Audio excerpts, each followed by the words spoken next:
আরে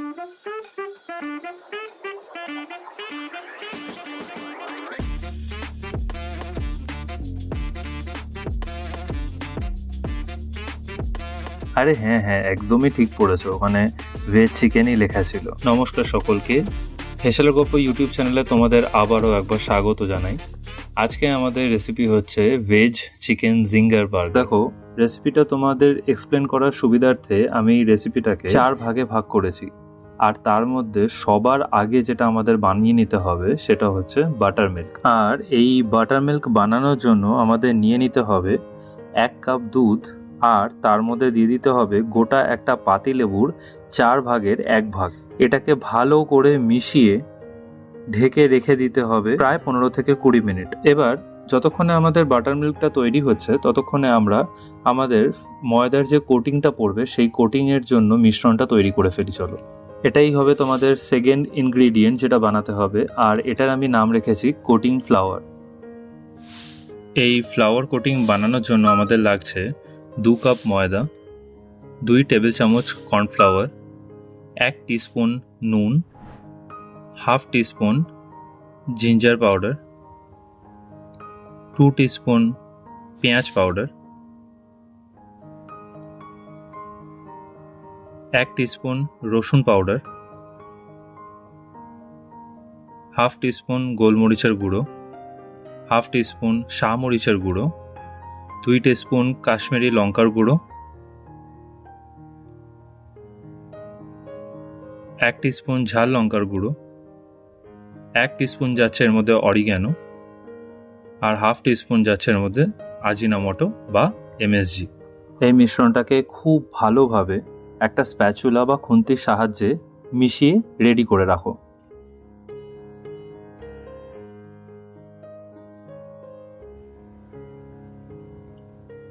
আচ্ছা, এবার চলো তাহলে আমরা বানিয়ে ফেলি আমাদের নেক্সট ইনগ্রিডিয়েন্ট, আমাদের বার্গারের জন্য বার্গারের সস।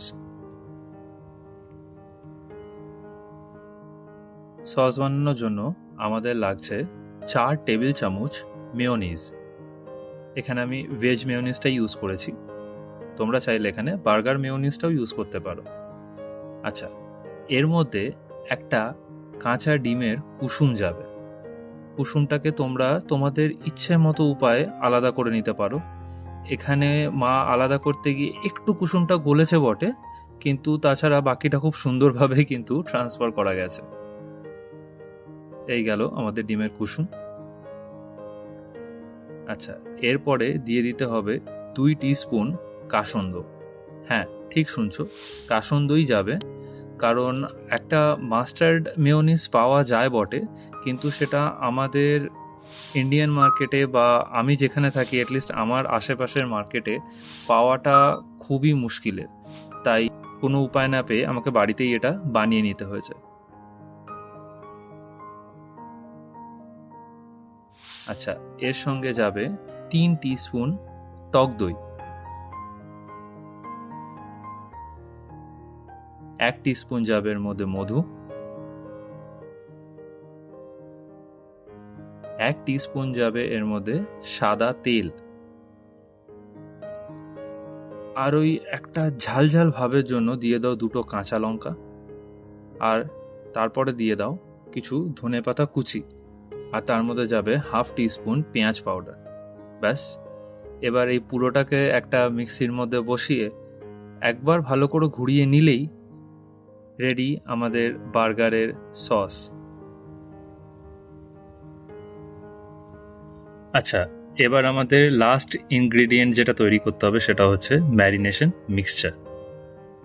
এতক্ষণে দেখো বাটার মিল্কটা একদম রেডি হয়ে গেছে। এর মধ্যে চলে যাবে হাফ টিস্পুন নুন, 1 টেবিল স্পুন কাশ্মীরি লাল লঙ্কার গুঁড়ো, হাফ টিস্পুন যাবে এর মধ্যে শাহমরিচ গুঁড়ো, আর হাফ টিস্পুন যাবে এর মধ্যে আজিনামোটো বা এমএসজি। এটাকে খুব ভালো করে মিশিয়ে নাও। আচ্ছা, বাই দ্য ওয়ে, আমি তো এতক্ষণে বলিনি যে ভেজ চিকেন ব্যাপারটা কি। ভেজ চিকেনটা আসলে অয়েস্টার মাশরুম। অনেকেই নিশ্চয়ই খুব ভালোভাবে এটাকে চেনো, যদি না চেনো তাহলে দেখে নাও। অয়েস্টার মাশরুম ঠিক এরকম দেখতে হয়। এটা কি একদম চিকেনের মতো টেস্টি?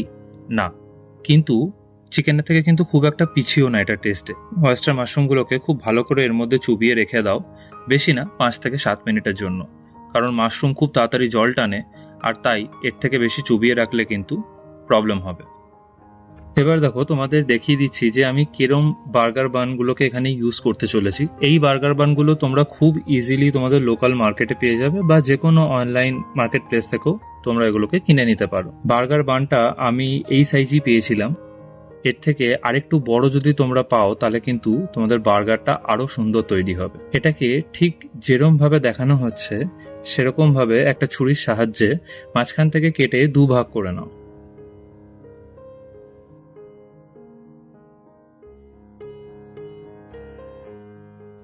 ম্যারিনেশন মিক্সচারে চুবিয়ে রাখা মাশরুমগুলোকে তুলে ফ্লাওয়ার কোটিংটার মধ্যে খুব ভালো করে উল্টে পাল্টে একটা কোটিং করে নিয়েই এই যে দেখো পাশে রাখা বরফ জলটার মধ্যে একবার ডুবিয়ে নিতে হবে। খুব কম সময়ের জন্য সেটাকে ডুবিয়ে ধরতে হবে, 2 থেকে 3 সেকেন্ড যথেষ্ট। খুব বেশি নাড়াচাড়া করবে না জলের ভেতরে। চট করে তুলে ওটাকে আবার একটা সেকেন্ড কোটিংয়ের জন্য ওই ফ্লাওয়ার মিক্সচারটার মধ্যে ফেলে আবারও উল্টে পাল্টে খুব ভালোভাবে একটা সেকেন্ড কোটিং দিয়ে নেবে। আর চেষ্টা করবে ফুলের দিকগুলো মানে মাথার দিকটা একটুখানি চেপে চেপে নিতে, তাহলে এটা সেকেন্ড টাইম কোটিংয়ের পরে একদম চিকেনের মতো দেখতে লাগবে। একটা মাশরুমের কোটিং দেখে নিয়েছো, আমি তোমাদের ফাস্ট ফরওয়ার্ড করে ঝটপট আরেকটা মাশরুমের কোটিং দেখিয়ে দিচ্ছি। দেখো, চিকেন হলে ম্যারিনেশন করে আমরা রেখে দিই কমপক্ষে 1.25 ঘন্টা থেকে 1 ঘন্টা, কিন্তু এটা যেহেতু মাশরুম এটা কিন্তু খুব তাড়াতাড়ি জল টানে, আবার চিপলে জলটা খুব সুন্দরভাবে ছাড়তেও থাকে। তাই যখন তোমরা ম্যারিনেশন মিক্সচারটার থেকে এটাকে তুলবে একটু হালকা হাতে চেপে নিও, আর যখন এই আইস ওয়াটারটার মধ্যে এটাকে চোবাবে তখনও তোলার সময় একটু চেপে তুলো। খুব বেশি জল এর মধ্যে রয়ে গেলে কিন্তু জিনিসটা ভালো তৈরি হবে না। এবার এগুলোকে তেলে ফেলে একদম ডিপ ফ্রাই করে তুলতে হবে। তার জন্য একটা তাওয়া বা কড়াইয়ের মধ্যে একটু বেশি পরিমাণে তেল নিয়ে এগুলোকে এক এক করে ছেড়ে দিয়ে গ্যাসটা হালকা আঁচে রেখে ভালো করে একদম গোল্ডেন ব্রাউন করে ভেজে তুলে নাও। একটা স্প্যাচুলা বা হাতার সাহায্যে তেলটাকে এরকম তুলে তুলে একটু ওপর থেকে দিও, তাতে একদম ইভেনভাবে এটা ভাজা হবে। আর একটা চিমটের সাহায্যে বা ফোরসেপের সাহায্যে এটাকে উল্টে পাল্টে দিও, যাতে দুদিকটাই খুব ভালো করে গোল্ডেন ব্রাউন হয়ে ভাজা হয়ে যায়। আর হ্যাঁ দেখো, আগেই বলে রাখি আমরা এখানে এমএসজি বা যেটা তোমরা আজিনামোটো নামেও চেনো ইউজ করছি সেটা রান্নায়। তোমরা ইউজ করতে পারো এটা কোনো ভয় ছাড়াই, কারণ এত কম কোয়ান্টিটিতে আজিনামোটো বা এমএসজি কোনোটাই কোনো রকম ক্ষতি করে না। আর তাই খুব মাঝে সাঝে টুকটাক রান্নায় এটা তোমরা ইউজ করেই থাকতে পারো, এটাতে রান্নার টেস্টটা খুব সুন্দরভাবেই বাড়ায়। আচ্ছা, একবার দেখে বলো তো এটা কেএফসির ওই জিঙ্গার বার্গারের যে চিকেনের পিসটা সেরকম দেখতে লাগছে কিনা, মানে একটু রিজেম্বল করছে কিনা। কমেন্ট সেকশনে এটা কিন্তু তোমরা প্লিজ জানাতে ভুলো না।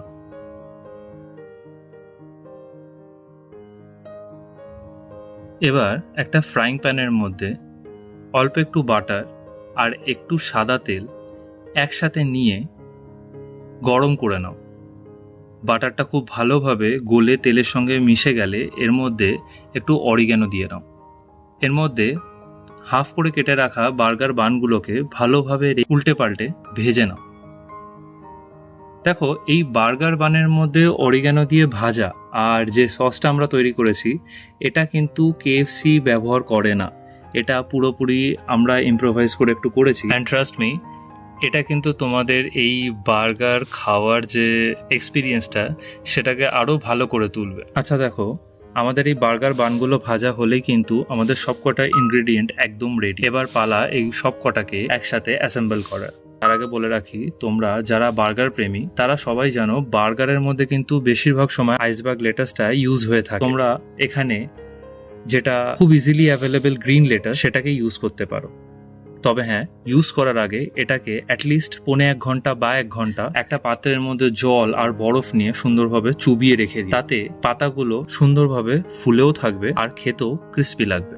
এবার এই অর্ধেক করে কেটে রাখা বার্গার বানগুলোর মধ্যে দু সাইডে ভালো করে যে সসটা তৈরি করেছো সেটাকে লাগিয়ে নাও। যতটা বেশি পরিমাণে সস দেবে তত কিন্তু এটা আরো বেশি জুসি লাগবে। ভালোভাবে সস মাখিয়ে দিয়ে সস মাখানো বার্গার বানসগুলোর ওপরে একটা করে ফ্রাইড মাশরুম গুলোকে রেখে নাও। তোমরা যদি বার্গারটাকে আরেকটু মোটা করতে চাও তোমরা কিন্তু একটার জায়গায় দুটো লেয়ারেরও বানাতে পারো। তার জন্য তোমরা মাঝখানে লেটাসটা দিয়ে তার উপরে আরেকটা করে ফ্রাইড মাশরুম দিয়ে নিতে পারো। আজকে তাহলে এই অবধি, দেখা হবে নেক্সট ভিডিওতে আবার একটা দুর্দান্ত কোনো রেসিপি নিয়ে। তোমাদের রেসিপিটা যদি ভালো লেগে থাকে তাহলে প্লিজ ভিডিওটাকে লাইক করো, আর আমাদের কন্টেন্ট যদি তোমরা এনজয় করো তাহলে চ্যানেলটাকে প্লিজ সাবস্ক্রাইব করো, সাপোর্ট করো আমাদের। আর কমেন্ট সেকশনে তোমাদের রিভিউসগুলো অবভিয়াসলি জানিও। আর প্রত্যেকটা লাইক আর কমেন্ট কিন্তু আমাদের আগামী দিনের ভিডিও বানানোর একটা খুব বড় motivation. Thank you so much.